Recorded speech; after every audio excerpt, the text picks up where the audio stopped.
नमस्कार। आज हम बीए प्रथम वर्ष कला हिंदी साहित्य के प्रथम प्रश्न पत्र के अंतर्गत जायसी के नागमती संदेश खंड से संबंधित व्याख्याओं का अध्ययन करेंगे। नागमती के संदेश खंड के अंतर्गत जायसी नागमती के विरह का वर्णन करते हैं कि नागमती अपने विरह को, अपने दुख को पक्षी के माध्यम से राजा रत्नसेन तक पहुंचाना चाहती है और वही पक्षी जब नागमती के संदेश को लेकर सिंघल द्वीप के समीप पहुंचता है तो उसकी क्या दशा होती है, उसी का वर्णन करते हुए यहाँ पर जायसी कहते हैं, लेई सो संदेश विहंगम चला, उठी आगी सगरो सिंगला। विरह बजरागी बीच को ठेगा, धूम सो उठा साम भय मेघा। लई सो संदेश विहंगम चला कि कवि कहते हैं कि नागमती का संदेश लेकर विहंगम पक्षी जो है वो संदेश लेकर के चला, उठी आगी सगरो सिंगला। जब वो संदेश लेकर नागमती के विरह संदेश को लेकर के वहाँ से जाता है तो जब वो सिंघल द्वीप के पास पहुँचता है तो सारे सिंघलगढ़ में नागमती के विरह की आग प्रज्वलित हो उठती है। विरह बजागी बीच को ठेगा, धूम सो उठा साम भय मेघा। विरह की वज्राग्नि के बीच भला कौन टिक सकता है या कौन ठहर सकता है।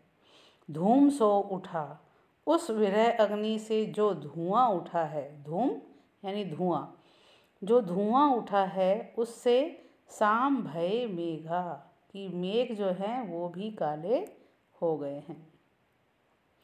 भरीगा गगन लूक अस छूटे, होई सब नखत आई भई टूटे।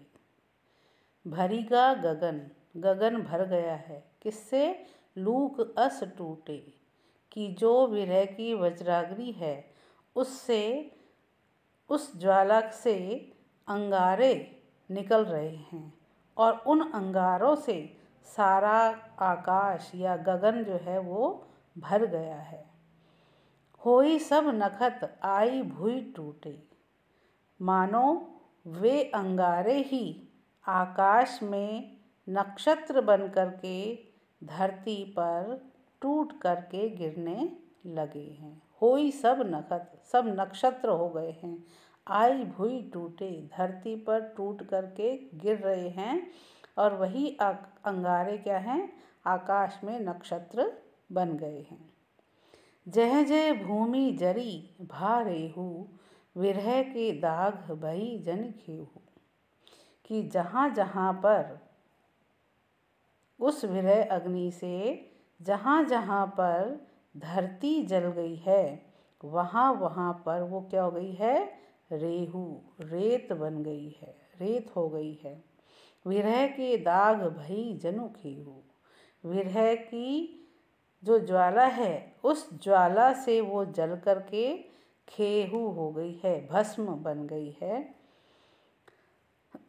राहु केतु जब लंका जारी, चिनगी उड़ी चांद में परी। जायसी के अनुसार जो लंका है उसको किसने जलाया है, राहु केतु ने जलाया है कि राहु केतु ने जब लंका को जलाया तो क्या हुआ, चिनगी उड़ी, उसकी चिनगारी उड़ करके चांद में पड़ी, चांद पर जा कर के पड़ गई।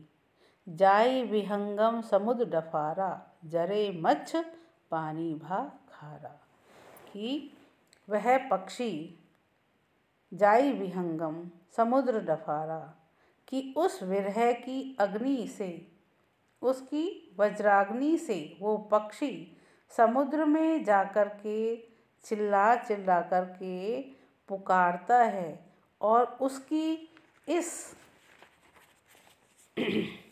विरह अग्नि की पुकार से जो समुद्र की जो मछलियां हैं वो जल गई हैं और पानी भी समुद्र का खारा हो गया है। दाघे वन बीहड़ जड़ सीपा, कि वन बीहड़ जड़ और सीप ये सभी जो हैं उस विरह अग्नि से जल गए हैं।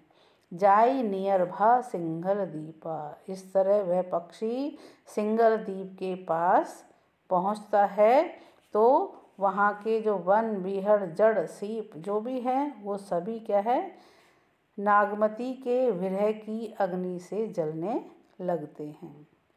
समुद्र तीर एक तरवर, जाई बैठते ही रूख, जो लगी कहा संदेश नहीं, नहीं प्यास नहीं भूख। समुद्र के किनारे एक वृक्ष है, जाई बैठते ही रूख, वह पक्षी उस वृक्ष पर जाकर के बैठ गया है। जो लगी कहा संदेश नहीं, नहीं प्यास नहीं भूख, वह पक्षी मन में यह विचार करता है कि वह जब तक नागमती के विरह संदेश को राजा रत्नसेन तक नहीं पहुंचा देगा या उससे नहीं कह देगा, तब तक नहीं प्यास नहीं भूख, तब तक ना तो उसे भूख लगेगी और ना ही प्यास लगेगी। कहने का तात्पर्य है कि जो पक्षी है वो कहता है कि जब तक इस विरह अग्नि के, इस विरह के संदेश को जब तक मैं राजा रत्नसेन से कह नहीं दूंगा तब तक मुझे चैन नहीं मिलेगा। उस विरह अग्नि का प्रभाव उस पक्षी पर भी पूर्ण रूप से है, बना हुआ है, इसलिए वो पक्षी भी तभी आराम पा सकेगा, तभी चैन पा सकेगा जब वो विरह के संदेश को राजा रत्नसेन से कह देगा या उसको बता देगा। तो इस प्रकार से इस दोहे और चौपाई के माध्यम से जायसी ने विरह की ऊहात्मक शैली में इसका वर्णन किया है विरह का, और ये बताया है कि नागमती के विरह संदेश से पक्षी भी जो है वो विरह अग्नि का वाहक बन गया है। पक्षी जहाँ जहाँ भी वो जा रहा है विरह की अग्नि का प्रभाव जो है सर्वत्र दिखाई देता है। तो अग्नि विरह का या विरह की अग्नि का अतिशयोक्तिपूर्ण वर्णन हमें जायसी के इस अवतरण में देखने को मिलता है। अब हम अगले चौपाई में और दोहे में देखेंगे कि जायसी क्या कहते हैं। रत्नसेन बन करत अहेरा, कीन्ह ओही तरवर तर फेरा, कि राजा रत्नसेन जब नागमती का विरह का संदेश लेकर के पक्षी सिंघलगढ़ के पास एक वृक्ष पर बैठ जाता है तो वहीं पर शिकार खेलते हुए राजा रत्नसेन आ जाता है। तब वो वही पक्षी नागमती के संदेश को वह उस राजा को सुनाने लगता है।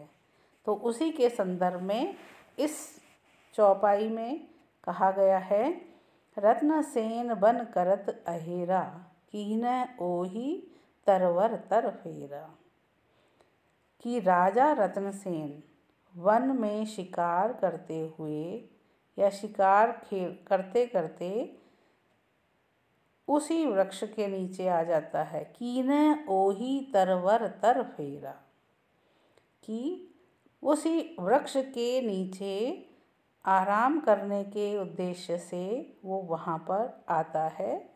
शिकार खेलते खेलते राजा रत्नसेन विश्राम करने के उद्देश्य से उस वृक्ष के नीचे आता है। शीतल वृक्ष समुद्र के तीरा, अति उत्तंग और छां गंभीरा, समुद्र के किनारे एक वृक्ष है जो कि कैसा है, बहुत वृक्ष है जो कि शीतल छाया देता है और उसकी गहन छाया है, और विशाल वृक्ष है जो कि शीतल छाया प्रदान करता है। तुरय बांध के बैठ अकेला, साथी और करहि सब खेला। तुरय यानी घोड़ा, घोड़े को बांध करके अकेला राजा वहीं पर बैठ जाता है, उसी वृक्ष के नीचे बैठ जाता है, और उसके जो अन्य साथी हैं वो सब क्या कर रहे हैं, शिकार करने में लगे हुए हैं। करही सब खेला, सब ही खेल खेल रहे हैं, शिकार का खेल खेल रहे हैं। देखत फिरे सो तरवर शाखा, लाग सुने पंखिन के भागा। देखत फिरे सो तरवर शाखा, जब वह उस विशाल पेड़ की शाखाओं को देख रहा था, लागे सुने पंखिन के भागा, तब उसने पक्षियों की भाषा को सुनने का प्रयास किया या सुनने लगा।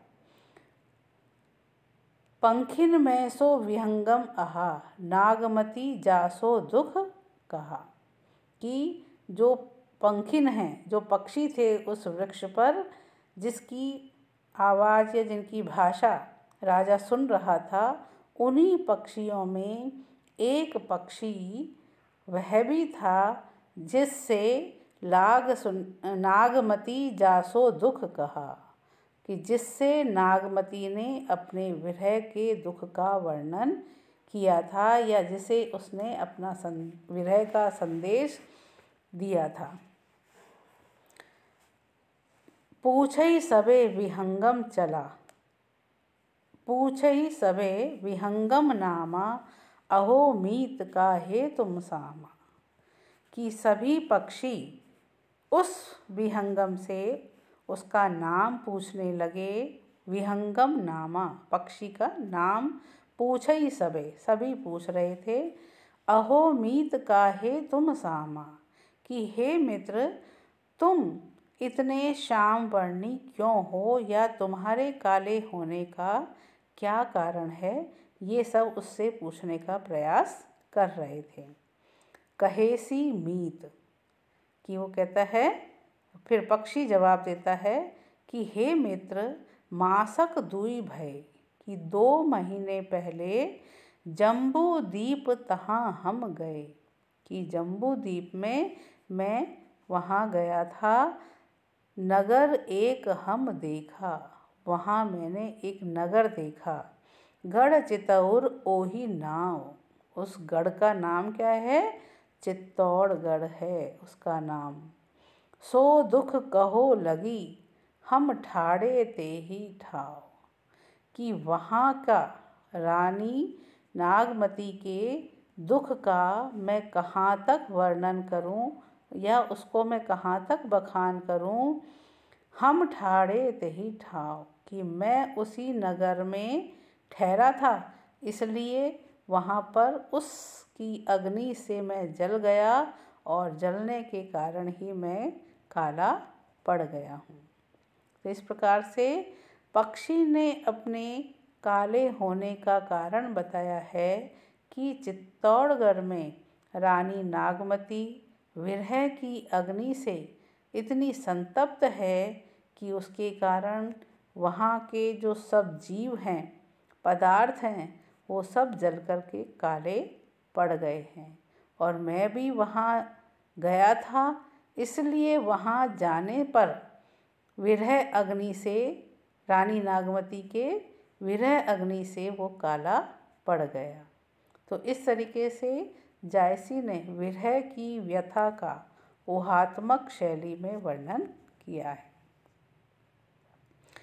और इसके साथ साथ इसमें विरह के वर्णन का अतिशयोक्तिपूर्ण वर्णन भी यहाँ पर देखने को मिलता है। आज के व्याख्यान में इतना ही। धन्यवाद।